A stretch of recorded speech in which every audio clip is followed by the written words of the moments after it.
ত্রিপুরায় বিনিয়োগ আকর্ষণ এবং শিল্প বাণিজ্যের প্রসারে বড় পদক্ষেপ হিসেবে অনুষ্ঠিত হতে চলেছে ডেস্টিনেশন ত্রিপুরা বিজনেস কনক্লেভ ২০২৬। ৯ এবং ১০ জুলাই আয়োজিত এবারের সম্মেলনে দেশ বিদেশের ৫ শতাধিক ব্যবসায়ী ও শিল্পোদ্যোক্তার অংশগ্রহণের কথা রয়েছে। গত বছর আগরতলার একটি বেসরকারি হোটেলে এই সম্মেলন অনুষ্ঠিত হয়েছিল। এবার আরও বৃহৎ পরিসরে হাপানিয়া আন্তর্জাতিক মেলা প্রাঙ্গণে আয়োজন করা হচ্ছে বিজনেস কনক্লেভ। রবিবার প্রস্তুতি খতিয়ে দেখেন মুখ্যমন্ত্রী অধ্যাপক মানিক সাহা। মুখ্যমন্ত্রী বলেন, এবারের কনক্লেভে ১,০০,০০০ কোটি টাকার ব্যবসা ও বিনিয়োগের লক্ষ্যমাত্রা নির্ধারণ করা হয়েছে। আগামী দিনে সম্মেলনে উপস্থিত থাকবেন উত্তর পূর্বাঞ্চল উন্নয়ন মন্ত্রী জ্যোতিরাদিত্য মাধব রাও সিন্ধিয়া। সরকারের আশা, এই সম্মেলনের মাধ্যমে রাজ্যে নতুন শিল্প, কর্মসংস্থান এবং অর্থনৈতিক উন্নয়নের সুযোগ সৃষ্টি হবে।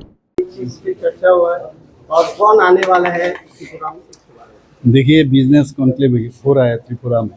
पहले भी होता था, लेकिन इस बार अबाउट 500 पर्सन और बिजनेसमैन यहाँ पर आ रहे हैं अबाउट। तो इसको लेके बहुत बड़े ढंग से हम लोग यहाँ पर करने जा रहे हैं। पहले एक होटल में आप जानते हो वहाँ करते थे, लेकिन इस बार हम लोग हापानिया में ये जो इंटरनेशनल ग्राउंड है, फेयर ग्राउंड से यहाँ पर हम लोग कर रहे हैं। तो इसका प्रिपरेशन के लिए कैसे क्या करें, और इतना लोग आएंगे, देश विदेश से भी आ रहे हैं। तो अबाउट 1,01,00,000 करोड़ का टारगेट हम लोग लिए हैं।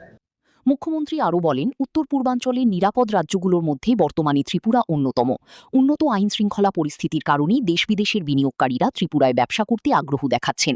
গত বছরের কনক্লেভের ইতিবাচক ফলাফলের কথা উল্লেখ করে তিনি জানান, এবার আরও বড় সাফল্যের ব্যাপারে সরকার আশাবাদী। সম্মেলনের প্রস্তুতি ও নিরাপত্তা ব্যবস্থা পর্যালোচনা করতে এদিন হাপানিয়া আন্তর্জাতিক মেলা প্রাঙ্গণে উপস্থিত হয় পুলিশ মহানির্দেশক, মুখ্য সচিব সহ প্রশাসনের শীর্ষ আধিকারিকরা। Bureau report, news now.